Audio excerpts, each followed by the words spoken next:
We are tier ranking the Paladin subclasses today. Join me as we figure out which Paladin subclasses are amazing and which ones are only really, really good. I mean, come on, they're Paladins. There are no bad options here, but we can still say some are more powerful than others. So stay tuned and see where you think I'm right and where you think I'm wrong. Welcome to D4.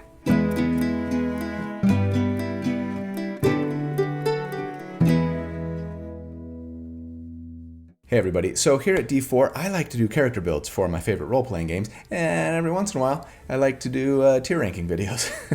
I'm not here to tell you the right way or the best way to build or play a character, but to explore options for different ways to do so in the attempts to create characters that are fun but also powerful to play. So if you also enjoy creating characters for your favorite role-playing games, or if you're just looking for tips or ideas on how to build something you're thinking about playing, or if you just like theory crafting, or if today especially you just like tier lists, then welcome home. This is where you belong, and I'm really glad you're here, so thanks for being here. Thanks for watching. My name's Colby. Yeah, so Paladins. When I did my class rankings a few months ago, or right up there, I called Pallies the best, most mechanically powerful of all base classes. Can you believe that? A half-caster? I know, some of you still haven't forgiven me for this, but I haven't changed my mind on it.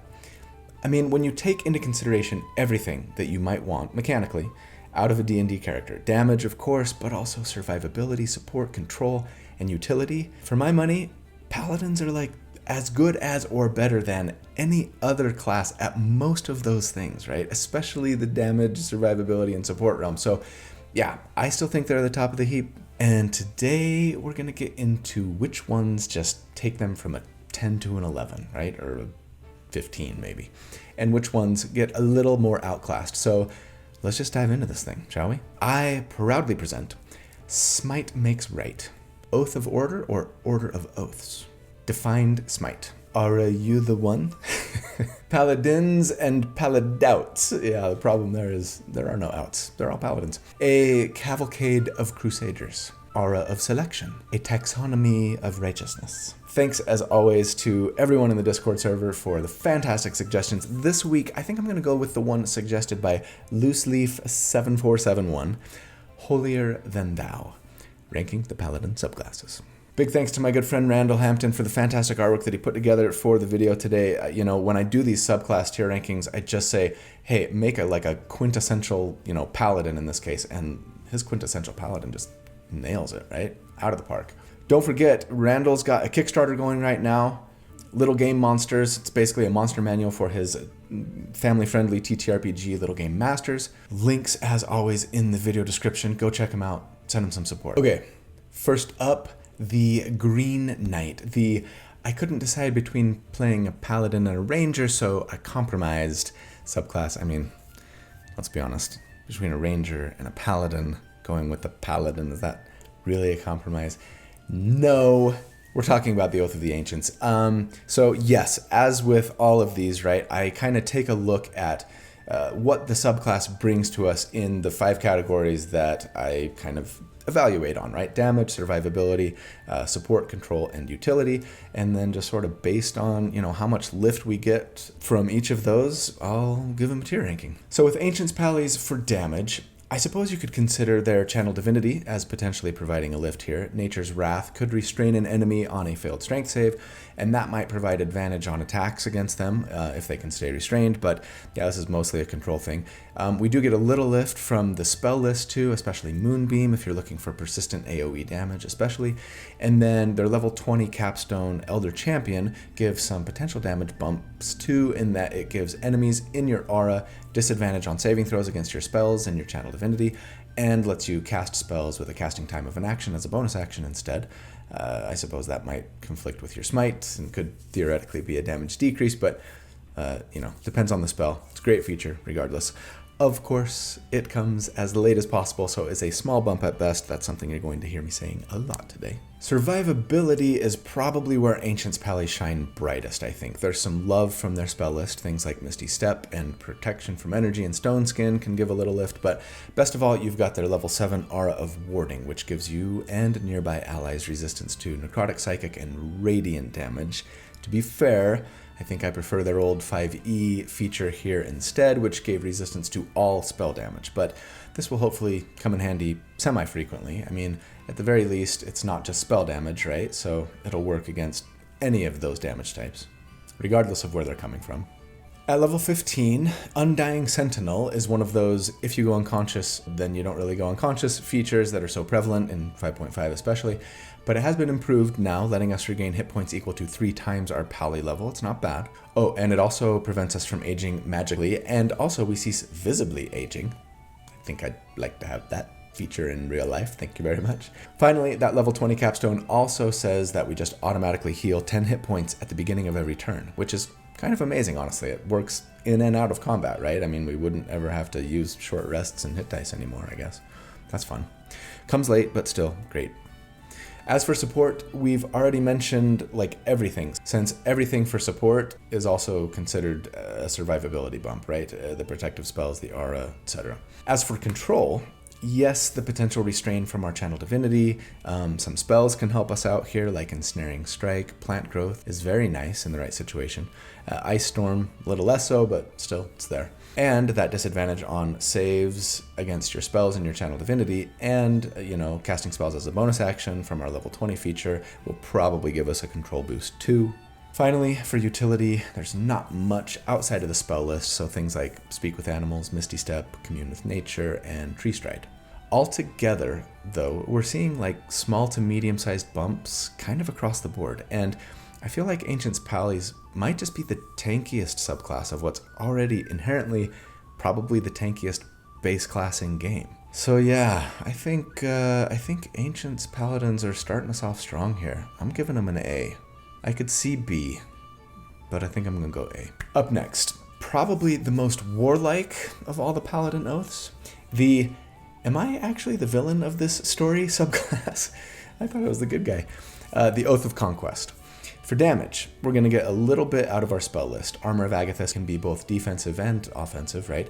Spiritual Weapon maybe, but yeah, since it got nerfed in 5.5 due to requiring concentration, it's hard to imagine using it as a paladin, especially, right? Now that smiting requires a bonus action, this spell list needs to be updated. Cloud Kill can provide some decent AoE damage at high level. The Guided Strike Channel Divinity is a bump here since it gives a +10 to a single attack roll. It's expensive, but it's nice when you really need to ensure a hit, right? At level 15, Scornful Rebuke returns psychic damage to an enemy that hits us equal to our charisma modifier. It's not a ton of damage, but coupled with an upcast Armor of Agathis would be fun, I think. And then finally, our level 20 capstone Invincible Conqueror gives us an extra attack per turn and lets us crit on a 19 or a 20. Only works once per day and for 1 minute and comes super late, but yeah, those Paladin capstones are mostly pretty solid, aren't they? For survivability, spells like Armor of Agathis and Stone Skin are a nice bump, and Invincible Conqueror gives us resistance to all damage at level 20, making a solid capstone even better, but that's about it. There's nothing really for support, unless you're casting Stone Skin on an ally, I suppose, but when it comes to control, this is where Conquest Pallies shine brightest, I think, and anytime I've used them in a build, it's been an attempt to make a really strong, fear-based controller, right? But they've got more than just fear. Command, Hold Person, Dominate Beast, and Dominate Person from their spell list are all solid control spells, but yeah, there's a lot of great fear-based stuff especially. Their other channel divinity option, Conquering Presence, lets you attempt to frighten all enemies within 30 feet for a minute on a failed wisdom save, and their level 7 Aura of Conquest reduces the speed of frightened enemies within 10 feet of you to 0. Also does a little damage to them too, so I guess we could give them a little damage bump, for that aura if they're frightened. Yeah, this is just some really fun synergy to build around. There's really no lift to utility though, so that's pretty much it for Conquest Pallies. Where do we rank them? I mean, their late game features are quite strong, but they're late game, right? Before that, it's mostly control, which, don't get me wrong, control is amazing. But aside from the command spell, really, it tends to be fear-based stuff. And we do find a lot of enemies with immunity to the frightened condition. Plus, there are just, like I've said, a lot of really solid Paladin subclasses, so I'm putting them kind of on the lower end. I think I'm going C for Conquest. Up next, the very first Paladin I ever played in D&D, the one that I most wanted to make into an awesome tank, but in practice, it kind of isn't. We're talking, yes, the Secret Service Boy Scout, the Oath of the Crown. For damage, there's really only one thing, but it's a good one. The Spirit Guardian spell from their spell list. One of the best persistent AoE spells in the game, and easier than ever in 5.5 to damage the enemies that you want to damage on your turn with it. So yeah, that's good, but that's it. For survivability, we get some decent stuff. One of their Channel Divinity options, Turn the Tide, can heal you and your allies for a d6 plus your charisma modifier. Admittedly not a ton, and even then only if the target is bloodied, and that makes it even worse, but it's not nothing. At 15, we get Unyielding Spirit, which gives advantage on saves against being paralyzed or stunned. It's late, but it's not bad. And at 20, Exalted Champion gives us, for an hour and once per day, like most of these level 20 capstones, right? Or all of them, maybe. Anyways, resistance to bludgeoning, piercing, and slashing damage for an hour, and advantage on wisdom saves for us and our allies. Comes late, but very nice. Support is probably the Crown Paladin's greatest strength, I think. And yeah, they can do some nice tanky things. They're just not quite as awesome as I want them to be. More on that in a sec. But they get some fantastic tank spells in Compelled Duel, and even better, I think, Warding Bond. Circle of Power later can be nice too. I guess I should have counted that as a survivability buff as well. Aura of Vitality is one of the best healing spells in game. That Turn the Tide Channel Divinity we mentioned can heal allies. And then there's their best tank feature, arguably, Divine Allegiance at level 7, which says that when a creature within 5 feet of us takes damage, we can use our reaction to just take all of the damage instead. The 5-foot restriction kind of sucks, but I love the idea of putting like Warding Bond on one ally and then standing close to a second and just soaking up damage for 2 of your friends like a good tank should. I hope you took the tough feat. 2 buffs from Exalted Champion help our allies as well. They get advantage on death saves, and they also have advantage on wisdom saves if within your Aura of Protection radius, right? So yeah, a pretty nice suite of support features on a class that's already a pretty solid support class, as well as everything else we get because Paladin. When it comes to control, we get a couple of things, some spells like Command and Compelled Duel and Banishment, and then the other Channel Divinity option that makes me super angry, Champion Challenge. I just get annoyed by the disparity between the description of the feature and the actual mechanics, right? It says we use a bonus action to, quote, compel other creatures to do battle with you. But then in reality, all it does is force enemies within 30 feet to make a wisdom save, or they can't move more than 30 feet away from you. So there's no actual compulsion to do battle with you.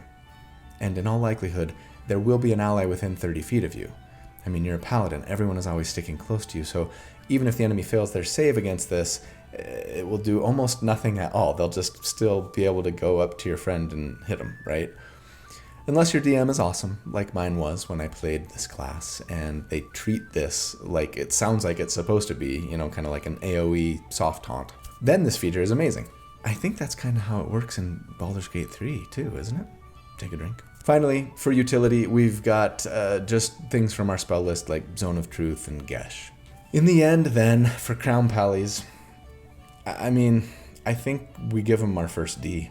As with all paladins, there's some decent stuff here. Especially for support, I think, but it kind of feels like their best features have some pretty strict restrictions on them too. The 5-foot thing for the, you know, take damage for a friend aura, the requirement that people be below half health to get healed. I don't know though. Really solid spell list, but again, so many potent paladin subclasses. I think they're kind of at the bottom of the heap. Okay, up next, what might be my favorite paladin subclass, just like conceptually and mechanically, maybe?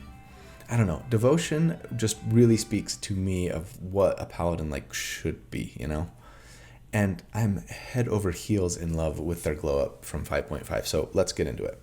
First up for damage, Flame Strike from their spell list would give them a nice AoE option, though it comes late, but Sacred Weapon is the big deal for me for damage. It now lets us use Channel Divinity to buff a melee weapon for 10 minutes just when we take the attack action.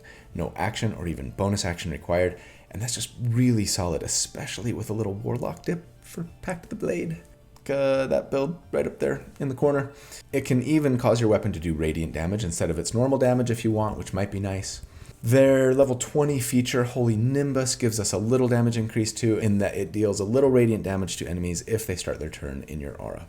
For survivability, there are some nice things to help us and or our allies, lots of spells like Protection from Evil and Good, Shield of Faith, Aid, Beacon of Hope, Freedom of Movement. Our level 7 Aura of Devotion gives us all immunity to the Charmed condition, which feels especially potent when combined with the new base class feature that gives immunity to Frightened at level 10, right? So you'd have both of them at that level, and that's really good. And the level 15 Smite of Protection gives us all half cover for a round when we use Divine Smite. Dang, I wish it didn't come so late. Same with the benefit from Holy Nimbus that gives advantage on any save that we're forced to make coming from a friend or an undead. Okay, that's pretty niche, but it's something, barely, especially at level 20. Anyways, for support, yeah, almost everything I mentioned that increases our own survivability will help allies too. I should also mention the Dispel Magic spell in our spell list here. I think that's a standout one that feels more supporty than anything, I guess, though it might give us a survivability bump too. Finally, for utility, there are spells like Zone of Truth and Commune, but beyond that, it's just Holy Nimbus causing our aura to be filled with sunlight. I guess that could be damage if we're fighting vampires or whatever, but yeah. Anyways, I'm having a hard time not letting myself be swayed by my bias here. I think I'm going S with Devotion. I love that Sacred Weapon feature so much right now, and it comes at level 3. And then that level 7 Aura of Devotion might be my favorite aura for any subclass. I know that, if you're not getting charmed, it's not doing anything, but man, when you do get charmed, it can be devastating, right? There's just a lot of great survivability and support from that spell list. So yeah, I think I'm putting them near or at the top of the heap. All right, up next, are we just hitting all the best ones here? Genie, right? The latest and greatest subclass to come out of the Faerun book. Are they the strongest of them all? Well, let's dive in. For damage, we've got their big splash feature, Elemental Strike, which comes right at level 3. It says that when we cast Divine Smite, we can burn a Channel Divinity use to do one of 4 things. A couple of them will probably lead to a damage increase. Tao's Crush will give grapple and restrain the enemy, and there's no save against it, though they can try to escape on their turn, just like anyone from a grapple. And then the Ifridi's Fury option deals an extra 2d4 fire damage to the target and a secondary target within 30 feet. I'm a little sad that that feature in particular doesn't scale, but oh well. We've also got some damage dealing spells from the spell list like Chromatic Orb, Thunderous Smite, Summon Elemental, Banishing Smite, but above all, yes, that most problematic spell of them all, Conjure Minor Elementals. It is, I think, a lot less problematic on a half-caster, since it's not going to scale as crazily, right? And we don't get it until very late, but it's still there, tooting its horn. At level 15, Elemental Rebuke lets us use our reaction when hit by an attack to both have the attack's damage, but then also force a dexterity save from the attacker, dealing a little elemental damage to them. It's fine. For a level 15 feature, I wouldn't call it crazy overpowered. You're limited to using it charisma modifier times per day too. Finally, at level 20, Noble Scion lets us spend a bonus action once per day to buff ourselves for 10 minutes, so that when we or an ally fails any d20 test, we can use a reaction to just automatically succeed instead. Dang. That's good for basically every category, right? Including damage, but yeah, level 20. For survivability, one of the elemental strike options will help us out here, Genie's Escape, which lets us teleport but also makes us incorporeal for a round, giving us resistance to bludgeoning, piercing, slashing damage, and immunity to being grappled, prone, or restrained. Nice. On the spell list, Mirror Image is a good one for defense, and the level 3 Genie Splendor might be a defensive increase, as it basically gives us like unarmored defense, but with dexterity and charisma, right? But it really only benefits us if we're building a dexterity-based striker, so it's pretty situational. Our level 7 Aura of Elemental Shielding gives us and our nearby allies resistance to an elemental damage type that we can change at the beginning of every turn, which is nice. And then, yeah, Elemental Rebuke will have damage to us, like I've mentioned, and that level 20 Noble Scion reroll of any failed d20 test might help us succeed on a failed save, right? When it comes to support, it's really just the stuff I've mentioned, the elemental damage resistance from Aura of Elemental Shielding and the re-rolling of failed d20 tests for us or an ally. Man, it'd be hard to know when to use that every round, right? It would be tempting to just blow it the very first time someone fails at something, but I think I would be more likely to just always hold on to it in case I really needed it every round, and then I would just never use it. Anyways, for control, we get the aforementioned Restrain from the Tao's Crush.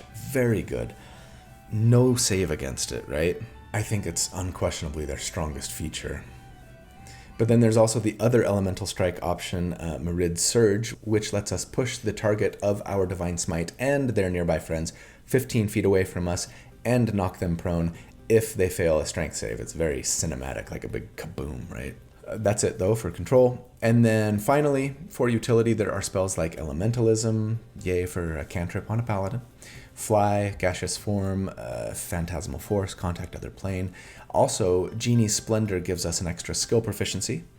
There's the failed D20 test thing, and also Noble Scion gives us a fly speed of 60 feet with hover. But yeah, level 20. So in the end, I mean, are Genie Pallies S2? I think they are, but I'm a little less confident of that, if I'm being honest. I could see Elemental Strike is very good, and it comes very early, but it's limited to our use of Divine Smite. We get 2 a day, recovering 1 on a short rest, right?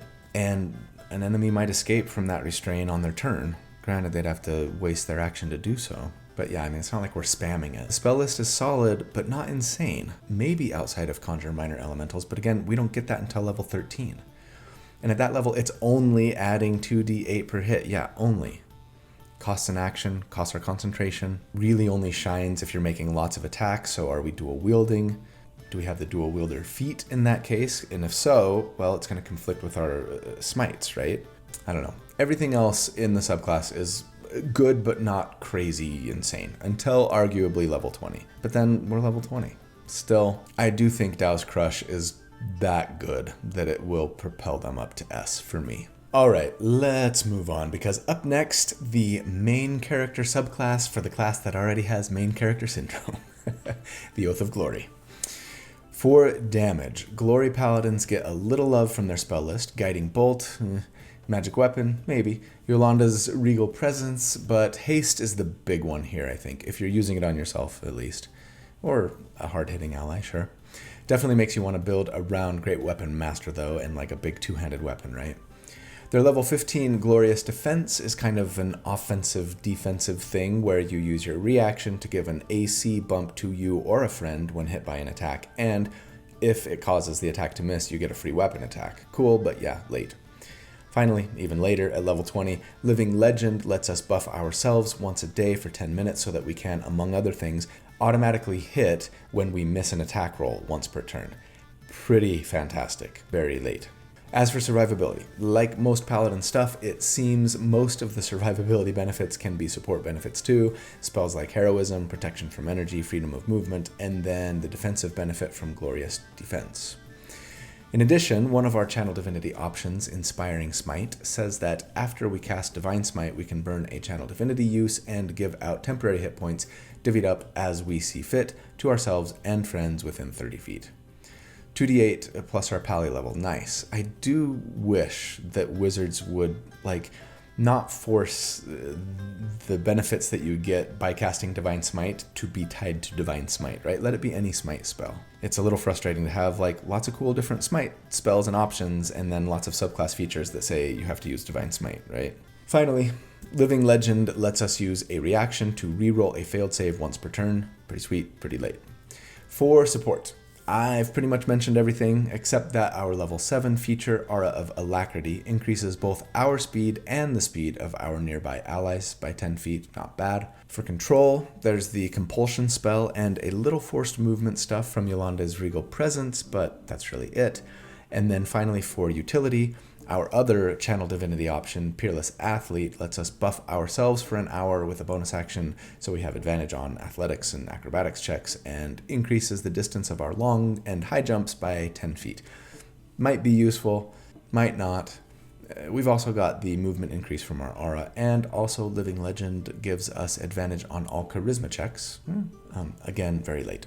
Altogether, I think Glory Paladins are kind of in the bottom half, but I'm gonna put them in C. It's not a bad collection of features, it just lacks a little oomph for me. It feels like most of the best stuff, especially everything pre-level 15, Where it really counts, right, is just movement-based, which might be just what you need or might be fairly worthless. I think a Glory Paladin is still stronger than most of the other subclasses in-game when base class is taken into account. But compared to other Paladins, I think it's on the weaker side. And yeah, I think I'll put him below Conquest, actually. Control just tends to be a little more powerful than, like, movement. And it's not just movement that Glory Pallies get, but... Alright, up next, the subclass that's actually basically evil, though of course you could totally play it in a way that wasn't evil. Maybe you were forced to break your oath against your will, or maybe your oath sucked. But yeah, talking Oathbreaker. The best subclass for damage? Maybe. I mean, they do get some solid damage bumps. Spells like Inflict Wounds, meh. Animate Dead is especially good here, I think. Blight, their Control Undead Channel Divinity option, might get them an undead minion that can attack for them. But their level 7 Aura of Hate is probably the most offensive aura of all Pally subclasses, right? It simply gives you and nearby fiends or undead a bonus to melee weapon damage equal to your Charisma modifier. Of course, this might be like a survivability and support decrease, since it doesn't just affect undead and fiends that are friendly to you, right? Bit of a double-edged sword here. But hey, pair it with your Channel Divinity and the Animate Dead spell, and maybe even a friendly Necromancer, like I did right up there back in the day. It can add up to a lot of damage, right? Finally, their capstone feature, Dreadlord, lets you buff yourself once a day for a minute so that you have a shadow aura around you, which provides a bunch of benefits. Among them, it says that if someone is frightened of you and starts their turn in the aura, they take 4d10 psychic damage at the beginning of their turn, and also, as a bonus action, we can make a melee attack against someone in the aura for 3d10 plus charisma in damage. Some pretty cool bumps, but very late. For survivability, yes, maybe we deduct points for that aura.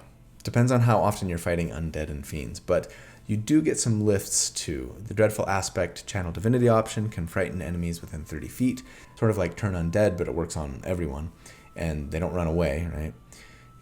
Giving them disadvantage on attacks if frightened and unable to move towards you is solid control that'll help you and your friends stay alive too. At level 15, Supernatural Resistance gives resistance to bludgeoning, piercing, and slashing damage. That's late. And then at 20, even later, the Dreadlord feature also says that enemies who rely on sight to see us while in our shadow aura have disadvantage on attacks against us.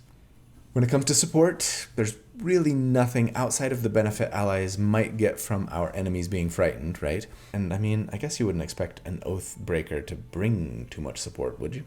For control, again, controlling undead and frightening people as we've mentioned, but there are also some nice options from the spell list. Crown of Madness, Darkness, Bestow Curse, Confusion, Dominate Person, Contagion. It's mostly control spells there. Finally, for utility, there's also nothing. So, where does the Oathbreaker rank? If I give a little preferential treatment to, what you can do in combat, and I do really like damage. I mean, extra damage per hit is pretty awesome. I think I'm going to put him in B. I could see C instead, maybe swapping him out for Conquest or Glory. Getting a little army of Skellies is great. All those control options are pretty great. But we don't get much outside of that. And I mean, we might be making things worse for ourselves and our friends, depending on what we're fighting. Still, yeah, kind of middle of the road for me, I think. I'll leave him in B. Up next, I would argue, the most overtly religious of all the Paladin subclasses. Not that redemption requires some sort of faith, but yeah, the one seeking to turn even the bad guys towards the light. Redemption. For damage, not too surprisingly, redemption pallies don't get much. There's the Rebuke the Violent Channel Divinity option, which lets you use your reaction and Channel Divinity to deal damage to an enemy attacker, as long as they are within 30 feet and they hurt someone other than you. They get a wisdom save against it, but if they fail, they just take the same amount of damage that they dealt. And depending on what you're fighting, that can be a lot of damage. So this is potentially really potent. And it's even half damage if they make their save. So yeah, among the better Channel Divinity options, I would argue, for all Paladin subclasses. Then there's the level 20 Emissary of Redemption, which is a 1-minute self-buff that also returns damage to enemy attackers, but this time it's when an enemy hits you, and it's just automatically half damage returned. Man, this would be incredibly potent at level 20.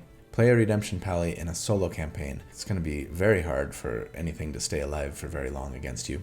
For survivability, we get a fair bit more. Spells like Sanctuary and Odaluk's Resilient Sphere will help you and or allies.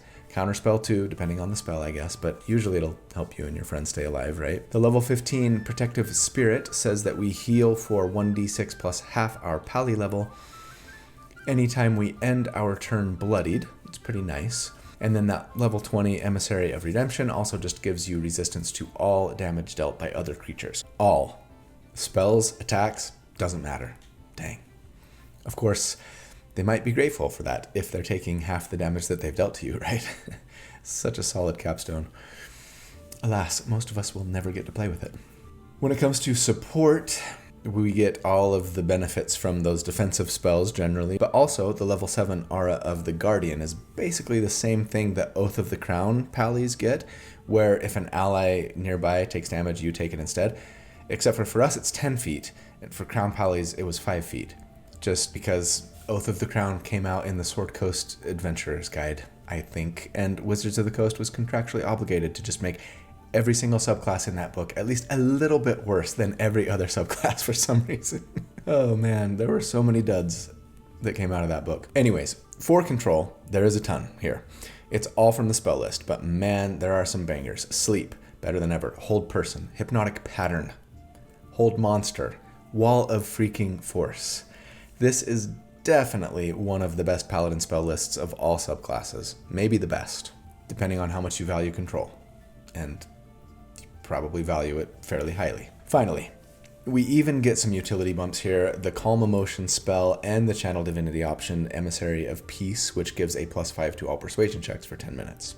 So in the end, I could almost see putting Redemption in S. I could. They're definitely among the strongest. I'm going to put them in A, but I'm putting them ahead of Ancients. They just get lifts in every category, and a lot of the features are just really solid. Taking damage for your allies is such an awesome tank move. All those incredible control spells, solid survivability, especially late game. I could almost see the argument for swapping Genie and Redemption. I could, but I'll leave them in A.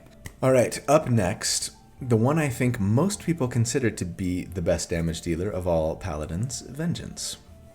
They got a nice lift in 5.5. Does it put them at S? Does it put them at A? Well, for damage, yeah, the big star is the improved Vow of Enmity, which says that we can burn our Channel Divinity when we take the attack action to just automatically have advantage on all attack rolls against our target for 1 minute. And when they die, we can transfer it to a new target. Now, no bonus action or anything required.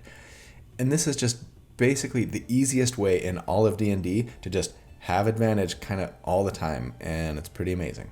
That said, I've said this before, even though this is way better than it used to be, it's also true that getting advantage for melee characters especially is easier now than it used to be as well. So while I think this is a great feature and I love it, it might not be as good as the Devotion Paladins bump to hit now, depending on the build, depending on how Devotion Pallies might be getting advantage otherwise, etc. Still, it's unquestionably good. Beyond that, they get some love from their spell list. Hunter's Mark, though it creates a pretty big traffic jam at the bonus action, right? Haste feels particularly potent, and then the level 15 Soul of Vengeance says that when our Vow of Enmity target makes an attack against us, we can use our reaction to make a melee attack against them. Nice, if late. For survivability, you've got the Protection from Energy spell that might help out, but other than that, there's really just the level 20 Avenging Angel self buff that gives you a Frightful Aura, which forces enemies who start their turn near you to make a Wisdom save or be frightened for a minute, which means they can't move closer and have disadvantage on attacks. So yeah, as we've discussed with others, that might help with survivability, support, and control, but comes super late. And level 20 especially, there are a lot of enemies with immunity to frightened, so that's a teeny lift at best, I think. For support, we don't really get anything other than that fear. For control, there's the fear and then some nice spells, Bane, Hold Person, Banishment, Hold Monster. Also, the level 7 Relentless Avenger feature says that when we hit with an opportunity attack, specifically, we can reduce the enemy's speed to 0 for just this turn, as well as move up to half our speed, which I suppose I'm going to count as utility. I know sometimes I feel like I whine about things too much, but I do get annoyed by how this doesn't actually work with the level 15 feature, which lets us make a reaction attack all the time, right? Because these reaction attacks aren't considered opportunity attacks specifically. And that's kind of something that bothers me about 5e and 5.5 generally. There are a ton of features that only work with opportunity attacks specifically, and then there are a lot of features that trigger a reaction attack from us, and sometimes they're opportunity attacks and sometimes they're not, and it makes me feel like you've got some cool synergy potential, but as often as not, you don't actually get the synergy because this thing's just called a reaction attack and this thing needs an opportunity attack, right? I wish that Wizards would do a little better job of merging those things together personally, but anyways. As a result, then, I kind of feel like this level 7 feature for Vengeance Paladins is the weakest or one of the weakest level 7 features of any Paladin subclass. Anyways, moving on to utility, there are some spells like Misty Step and Dimension Door and Scrying, the movement from Relentless Avenger, which will rarely get used, and the flight you get as part of your Avenging Angel feature, which is awesome, but yeah, level 20. And that's it for the Vengeance Pally. And yeah, I mean, I'm giving him a B. I'll put him ahead of Oathbreaker. I could see the argument for A, maybe swap him with Ancients here, but yeah, they just feel fairly middle of the road to me, all things considered, and looking at all other Paladin subclasses, right? Don't get me wrong, easy, always on advantage, assuming you get short rests every fight or two, typically, is awesome. And some of these spells are great. But beyond that, the level 7 feature is among the weaker for Pally subclasses. And then everything else comes too late to really move the needle all that much. So, yeah, I think I'm comfortable with B. I have a feeling a lot of people will disagree with this one. All right, finally, did we save the worst for last again? The creepiest of all the Paladin subclasses, the one who sees you when you're sleeping, the Watchers. Why'd you have to make it weird? Okay, for damage, Watchers get the Moonbeam spell, which can be decent depending on the build and the fight, but then nothing until level 15. Vigilant Rebuke, which says that if an enemy succeeds on a mental saving throw, so intelligence, wisdom, or charisma, right, forced by anyone, not just you, then you can use your reaction to deal 2d8 plus charisma modifier in damage to the enemy that succeeded. It's not a lot of damage at level 15, but I think it could be pretty fun to build around this feature if it didn't come so late. At level 20, Mortal Bulwark lets us buff ourselves to have True Sight, could help target enemies that we can't otherwise see, right? Gives advantage on attacks, but only against aberrations, celestials, elementals, fae, and fiends. A decent list, but it's not everyone. And that's it. So a very small lift to damage. For survivability, Counterspell can help us and our allies avoid nasty spells, and Aura of Purity can be good sometimes. One of our Channel Divinity options, Watcher's Will, gives us and allies advantage on mental saving throws. It's pretty nice, especially when coupled with our Aura of Protection. And the other Channel Divinity, Abjure the Extraplanar, lets us potentially turn aberrations, celestials, elementals, fae, or fiends, which can again help us and our friends stay alive, or it might not do anything depending on the fight. As for support, it's really just the things I mentioned for survivability, plus the very, very good level 7 aura of the Sentinel. Probably the Watcher's best feature. It says that you and nearby allies get a bonus to your initiative rolls equal to your proficiency bonus. Hard to know where to put that feature, right? I mean, is it a support feature? Sure, but it could also maybe help you do more damage and better survive the fight if you're going before your enemies, right?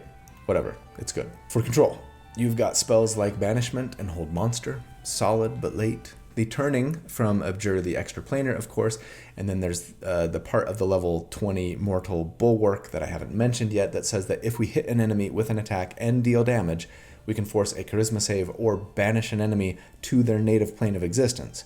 Of course, that only works if they're not from, well, wherever you're fighting, but potentially very potent. And also potentially worthless and DI level 20.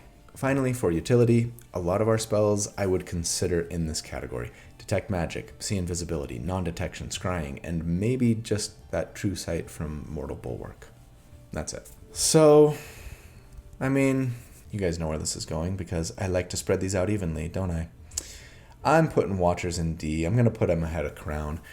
I mean, that Aura of the Sentinel might be the best level 7 feature of any Paladin, but everything else is a little underwhelming to me. I bet Chris, Treant Monk, likes Watchers more than I do. I know he gets really excited about good initiative bonuses and good saving throw bonuses. And Watchers bring both. I just get frustrated by how many of their features might be either amazing or basically non-features depending on the fight and, the enemy in the campaign, right? And again, I'm not saying this is a bad subclass. I'm just saying that compared to all the other Paladin subclasses, it's near the bottom for me, but yeah, above Crown. So, okay, moving into like the great meta subclass comparison. I mean, I think looking at the list here is kind of driving home maybe the final point that I would make, which is there are no duds when it comes to Paladin subclasses in my book. Just some that are mechanically better than others. But even the weakest ones are just head and shoulders above something like, say, the Sun Soul Monk, right? Combined with the fact that the Paladin base class is, yes, in my book, the most powerful of all classes, all things considered, right? I think it's no big surprise to see where I'm putting them compared to the other subclasses for all the other classes. A couple of notes here. I did move Arcane Archer based on the update that they're getting for Arcana Unleashed that I built around last week. They're pretty dang potent now, I think. And I did add the Mystic Monk in here too. I put him, at the top of the monk list. People have been asking. I don't think having a 1/3 sorcerer monk caster is enough to put them into like A territory or anything. And I haven't even done a full build for them yet, so who knows? Maybe this will come down a little bit, but it might go up too. We'll see. Also, the A tier list was getting a little too bloated, so I moved 1 or 2 up from A to S and 1 or 2 down from A to B. I do want to have these kind of fairly evenly distributed when we get to the end, but we are going to be filling in a little more on the bottom and middle tiers with Ranger and Rogue coming soon, unfortunately. But yeah, here we are at the moment. Let me know where you think I'm right or wrong. I don't mind a little feedback, a little debate. Let me give a quick shout out, if I could, to my channel members and patrons. Thank you all so much for your support. It means the world to me. You enable me to do this for a living. And it's like the greatest gift that anyone could ever receive. Thank you. If you're not a member or a patron, I'd love it if you'd consider becoming one. Check the links in the video description to find out how and to see what perks and benefits that might bring.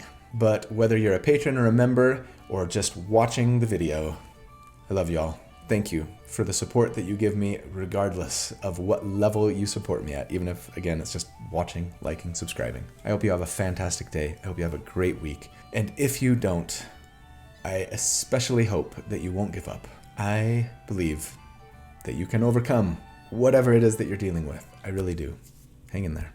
I hope you'll do good and be kind, and that I see you again very soon. But until then, take care. Bye.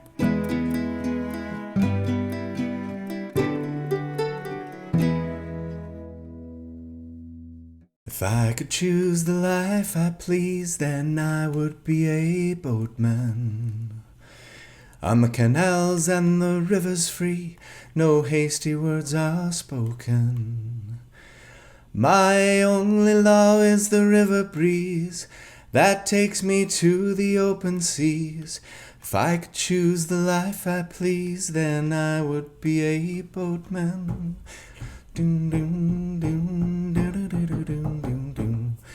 That song is from a band called The Levelers.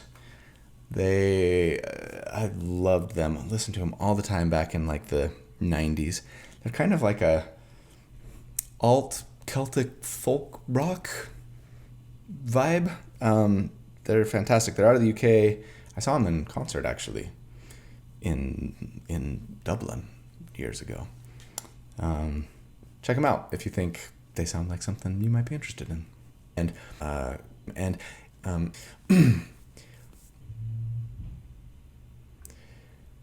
Okay, up next, I put nerfed. It's really not a good spell anymore. Well, it's really not a good spell, especially now. Don't just say sorry, and then whoa. I forgot. Okay, sorry. And